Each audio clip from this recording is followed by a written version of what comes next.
Hello students, welcome back to Sachin math classes. हम अपनी class 11th की फिजिक्स कर रहे थे। हमारी यूनिट सेकंड काइनेमेटिक्स का लेक्चर नंबर 9 चल रहा है। इसका हम chapter 3 motion in straight line पर बात कर रहे हैं। आज इसका हमारा चैप्टर नंबर 9 है।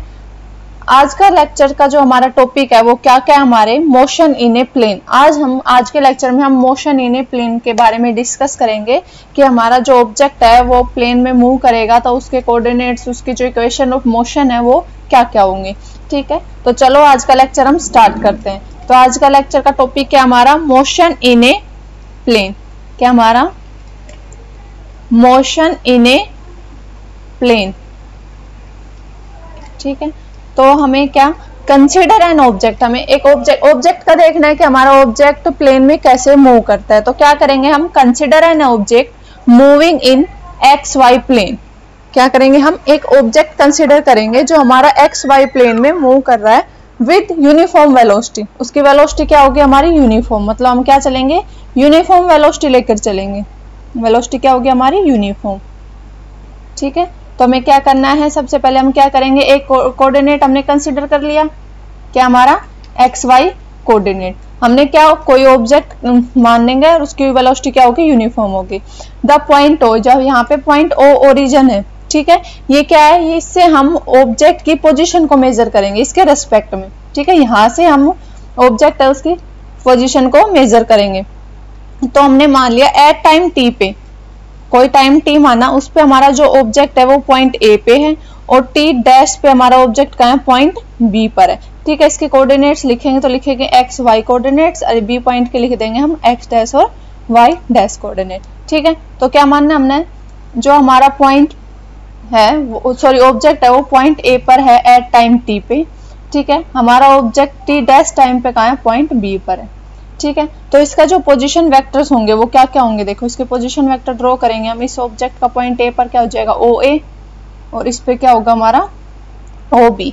इसको हम किससे, आर से डिनोट कर रहे हैं और इसको किससे डिनोट कर रहे हैं, हम आर डैश से डिनोट कर रहे हैं। ठीक है, इसके कोऑर्डिनेट्स हमने लिख दिए एक्स वाई और एक्स डैश वाई डैश। ठीक है, तो यहाँ पे क्या हो जाएगा, हमारा जो ओ ए होगा वो किससे डिनोट कर रहे हैं हम, आर से, और ओ बी पोजिशन वेक्टर उसको किससे डिनोट कर रहे हैं हम, आर डैश वेक्टर से। ठीक है, तो अब हमने, हमारा ऑब्जेक्ट है वो टी टाइम पे ए पे था, टी डैश टाइम पे कहाँ पे था, हमारा बी पे था। तो हमने क्या माना, जो टी माइनस टी, जो टी से टी डैश का उसने टाइम इंटरवल ट्रेवल किया है, उसमें उसने कितने डिस्प्लेसमेंट किया है, उसका जो डिस्प्लेसमेंट होगा वो क्या होगा हमारा ए बी। ठीक है, ए बी यहाँ पे क्या होगा, डिस्प्लेसमेंट वेक्टर होगा। ठीक है, ए बी को क्या बोलेंगे हम, डिस्प्लेसमेंट वेक्टर। Displacement vector. ठीक है, क्या है हमारा डिस्प्लेसमेंट वेक्टर। डिस्प्लेसमेंट वेक्टर देखो कैसे निकालेंगे इसकी वैल्यू, हमें ट्रायंगल लॉ ऑफ एडिशन पता है। ठीक है, यहाँ से ये ट्रायंगल बन रही है हमारी ए बी ओ या फिर ओ ए बी, जो हमारी ट्रायंगल बन रही है ये। ठीक है, ये हमारी ट्रायंगल बन रही है यहाँ पे। तो यहाँ से क्या होता है, हमारा ट्रायंगल लॉ क्या कहता है, जो दो साइड्स सेम डायरेक्शन में, ठीक है, सेम डायरेक्शन में कौन सी, हमारी ओ ए एंड ए बी दोनों सेम डायरेक्शन, इसका हेड इसकी टेल, इसका हेड, फिर दूसरे का क्या होना चाहिए, टेल से हेड होना चाहिए। तो क्या है, इसकी टेल ये हेड। ठीक है, ये दोनों क्या सेम डायरेक्शन में, हमारा O A and A B, और उसकी जो क्लोजिंग साइड क्या होगी हमारी ओ बी, वो क्या इन दोनों के अपोजिट डायरेक्शन में। ठीक है, तो वो वेक्टर लॉ क्या कहता है हमारा, O A plus A B is equal to किसके इक्वल होगा, हमारा ओ बी के इक्वल होगा। ठीक है, तो हमें क्या निकालना, ओ ए ओ बी की वैल्यू पता है, ए बी की वैल्यू निकालनी है। तो ए बी यहाँ से क्या आएगा हमारा, O B vector minus O ए वेक्टर। ठीक है, तो ए बी की क्या वैल्यू हो गई हमारी, ओ बी की क्या वैल्यू हमारी, आर डैश वेक्टर मान रहे हैं हम, और माइनस आर वेक्टर। ठीक है, ये क्या होगा हमारा डिस्प्लेसमेंट वेक्टर हो गया। ठीक है, तो इसकी वैल्यू क्या है, इसको किससे डिनोट करेंगे हम, R dash minus R vector से। ठीक है, ये क्या होगा हमारा डिस्प्लेसमेंट वेक्टर हो गया। ठीक है, इसको और कैसे लिख सकते हैं हम, देखो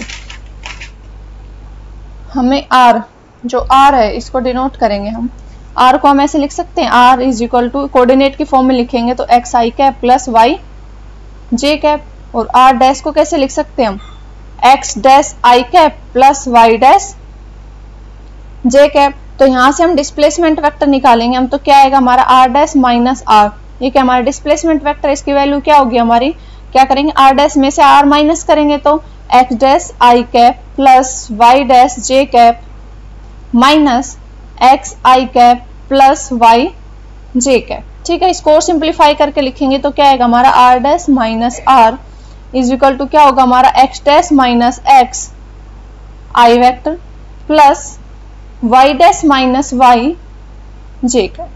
ठीक है, ये क्या हो गया हमारा डिस्प्लेसमेंट वेक्टर हो गया। ठीक है, इन प्लेन में हम डिस्प्लेसमेंट वेक्टर है उसको ऐसे डिनोट करते हैं। ठीक है, तो इन जब हमारा ऑब्जेक्ट प्लेन में मूव कर रहा है तो हमारा डिस्प्लेसमेंट वेक्टर आएगा वो ये आएगा।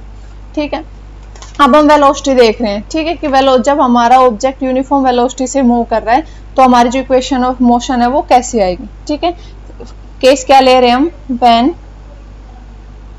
Motion is with uniform velocity, uniform velocity. ठीक है, क्या हमारा मोशन यूनिफॉर्म वेलोसिटी से है तो हमारी जो इक्वेशन है मोशन है वो क्या आएगी। ठीक है, देखो हमारी वेलोसिटी क्या लिखेंगे हम, जो वेलोसिटी होगी वो क्या होती है हमारी डिस्प्लेसमेंट डिवाइड बाय टाइम होता है। तो डिस्प्लेसमेंट क्या हमारा are dash minus r divide by किस टाइम में कर रहा है displacement, t minus t time में। ठीक है, ये क्या हो गया हमारी वेलोसिटी हो गई, यूनिफॉर्म वेलोसिटी हो गई। ठीक है, यूनिफॉर्म वेलोसिटी हम कैसे लेके चल रहे हैं, हमारी भी क्या है यूनिफॉर्म वेलोसिटी है यहाँ पे।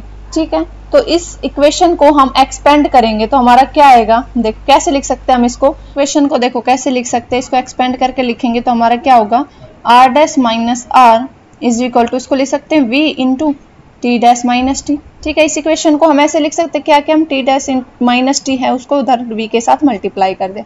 ठीक है, तो इसको और कैसे लिखेंगे हम, आर डैश की जो वैल्यू निकालेंगे वो किसके इक्वल होगी हमारी r plus v t minus t, t dash minus t. ठीक है, ये इक्वेशन आ गई हमारी वेलोसिटी की फॉर्म में। अब यहाँ पे हम कंडीशन लगा देते हैं। ठीक है, हम क्या कंडीशन लगा देते हैं यहाँ पे कि जब हमारा टाइम टी जो टाइम है क्या t time is equal to 0 हो और t dash is equal to t हो। ठीक है, स्टार्टिंग टाइम हमारा टी था, बाद में हमारा टाइम टी डैश था, यही मान के चले थे हम। तो मान लिया जो स्टार्टिंग टाइम में हमारा वो 0 है, जब हम स्टार्ट करते हैं उस टाइम को हम 0 से स्टार्ट करते हैं और जो हमारा फाइनल टाइम टी डैश मान के चल रहे थे वो आफ्टर टाइम टी देखते हैं हम।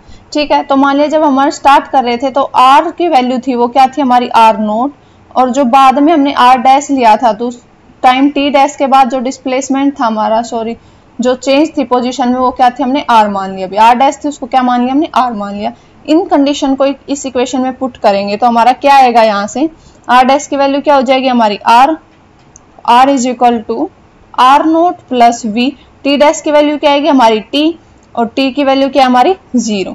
ठीक है, तो यहाँ से हमारी ये इक्वेशन ऑफ मोशन आ गई। क्या है, इक्वेशन ऑफ मोशन आ गई हमारी ऑब्जेक्ट की। तब क्या है वो यूनिफॉर्म वेलोसिटी से मूव कर रहे हैं। ठीक है, जब वो यूनिफॉर्म वेलोसिटी से मूव कर रहे हैं तो ये क्या आ गया उसकी इक्वेशन ऑफ मोशन आ गई इन ए प्लेन। ठीक है, अब हम नेक्स्ट केस लेते हैं। हमारा नेक्स्ट केस क्या है हमारा यहाँ पे, when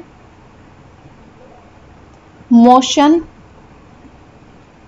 is with constant acceleration. ठीक है, जब हमारा ऑब्जेक्ट है वो कांस्टेंट एक्सेलरेशन से मूव कर रहा है तो जब वेलोसिटी हमारे वो यूनिफॉर्म होगी तो हमारा जो एक्सेलरेशन है वो क्या होगा कांस्टेंट होगा।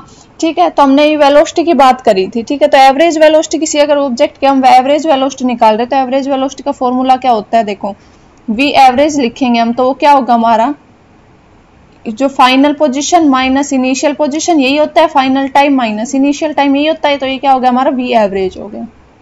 ठीक है, वी एवरेज निकाल लिया हमने, वो क्या है टी माइनस टी डैश में वी एवरेज की वैल्यू होगी। अब हम क्या मान के चल रहे हैं, हमारा जो एक्सेलरेशन होगा वो कांस्टेंट होगा। ठीक है, कांस्टेंट एक्सेलरेशन से हमारा जो ऑब्जेक्ट है वो मूव कर रहा है तो जिसकी क्या होगा, तो यहाँ से हमारा जो एक्सेलरेशन निकालेंगे तो एक्सेलरेशन क्या आएगा हमारा v dash minus v divide by t dash minus t. ठीक है, क्या आएगा हमारा जो एक्सेलरेशन कांस्टेंट होगा, जो v डैश और v की वैल्यू है वो टाइम के साथ क्या होगी हमारी यूनिफॉर्मली मूव करेगी। तो यहाँ से इनका जो डिफरेंस आएगा, यहाँ से जो हमारी एक्सेलरेशन की वैल्यू आएगी वो क्या आएगी हमेशा कांस्टेंट आएगी। ठीक है, तो जब इस इक्वेशन को हम एक्सपेंड करेंगे तो हमारा क्या आएगा, यहाँ से सिमिलरली क्या करेंगे हम v dash minus v is equal to किसके इक्वल होगा हमारा a t dash minus t के इक्वल। ठीक है, इसको और लिखेंगे तो क्या आएगा, यहाँ से v डैश की वैल्यू किसके इक्वल आएगी हमारी v plus a t dash minus t. ठीक है, ये इक्वेशन आ गई हमारी। ठीक है, ये क्या आ गई हमारी इक्वेशन आ गई। अब हमें क्या देखना है, हमारा जो ऑब्जेक्ट है उसके मोशन को कांस्टेंट एक्सेलरेशन से वो मूव कर रहा है। ठीक है, तो उस इन ए प्लेन, ठीक है, तो उसको देखने के लिए कि हमारी जो मोशन ऑफ इक्वेशन होगी जब वो कांस्टेंट एक्सेलरेशन से मूव कर रहा है तो हम उसके लिए इक्वेशन ऑफ मोशन निकालते हैं। ठीक है, तो क्या मान लेते हैं, हमारा एक्स वाई कोऑर्डिनेट हमने जो मानना था। ठीक है, तो यहाँ से मतलब हम उसका क्या निकालेंगे, देखो डिस्प्लेसमेंट, जो हमारी इक्वेशन आ रही थी, क्या इक्वेशन, हमने इक्वेशन पढ़ी, देखो r dash is equal to r plus v into में टी डैश माइनस टी। ठीक है, ये थी। अब इसको हम एक्सेलरेशन के फॉर्म में देखेंगे कि हमारा जो ऑब्जेक्ट है वो कांस्टेंट एक्सेलरेशन से मूव कर रहा है, तो इसकी क्या जो हमारी इक्वेशन ऑफ मोशन आएगी वो क्या आएगी। ठीक है, तो हम क्या मान रहे हैं, जो हमारा वेलोसिटी है वो यूनिफॉर्म वेलोसिटी से मूव कर रहा है, तो यहाँ पे अगर हम मान लिया कि हमारी जो वेलोसिटी है वो क्या है, एवरेज वेलोसिटी है, तो ठीक है, ये वेलोसिटी क्या मान लिया हमने, एवरेज वेलोसिटी मान ली। तो एवरेज वेलोसिटी की वैल्यू एक्चुअली में क्या होती है हमारी, ठीक है, एवरेज वेलोसिटी को कैसे लिखते हैं, जब हमारी क्या है टाइम इंटरवल में, अलग अलग टाइम इंटरवल के साथ हमारी वेलोसिटी अलग अलग दे रखी है। ठीक है, यहाँ पे क्या दे रखा है, हमारा टी डैश टाइम के लिए वेलोसिटी और टी के लिए हमारी वेलोसिटी वी डैश और वी, अलग अलग वेलोसिटी दे रखी है हमारी टाइम के साथ। ठीक है, तो वहां पे जब हम एवरेज निकालते हैं, हमने पिछले लेक्चर्स में किया हुआ है, तो उसमें क्या होगी, हमारी जो एवरेज वेलोसिटी होगी वो क्या होगी, 1/2 वी प्लस वी डैश। ठीक है, ये होगी, क्या करेंगे हम, वी एवरेज की वैल्यू इस इक्वेशन में पुट करेंगे, तो यहाँ से हमारा क्या आएगा, आर डैश की वैल्यू है वो हमारी क्या आएगी, r dash is equal to r vector plus v average की वैल्यू यहाँ पे पुट करेंगे तो क्या आएगा हमारा 1/2 v vector plus v dash.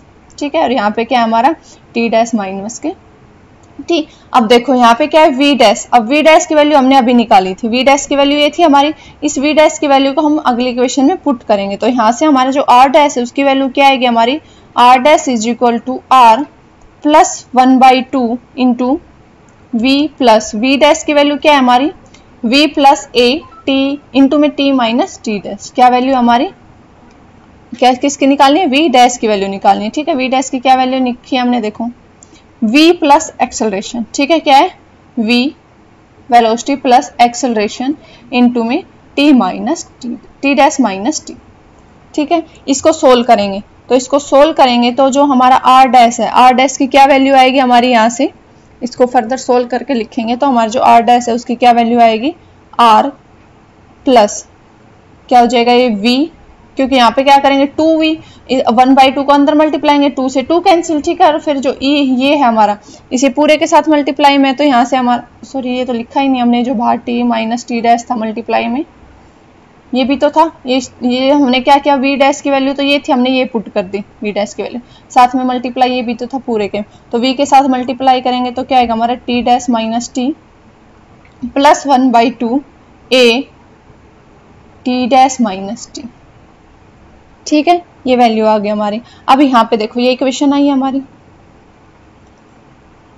यहाँ पे हम कंडीशंस लगाते हैं, क्या, जब हमारा टाइम t 0 से स्टार्ट करे, जब t इज इक्वल टू 0 हो और कहाँ तक कुछ टाइम t के लिए मानते हैं, हमारे t डैश की वैल्यू क्या होगी, यहाँ पे t की वैल्यू होगी। ठीक है, तो यहाँ पे सिमिलरली क्या लेंगे, जो हमारा r की वैल्यू क्या ले लेंगे हम, r नोट, और जो हमारा r डैश है उसकी क्या वैल्यू होगी, हमने मान ली r वैल्यू।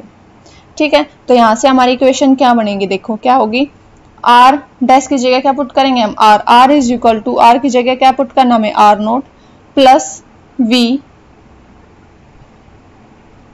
टी डैश की value t minus 0 plus 1/2 a t minus 0।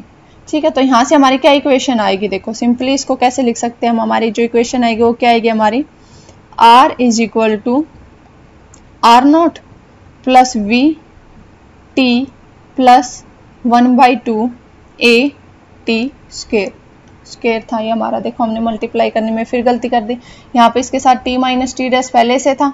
ठीक है, इसके साथ इसके मल्टीप्लाई करेंगे तो यहाँ पे इसका स्क्वायर आएगा। ठीक है, तो ये हमारी इक्वेशन आ गई।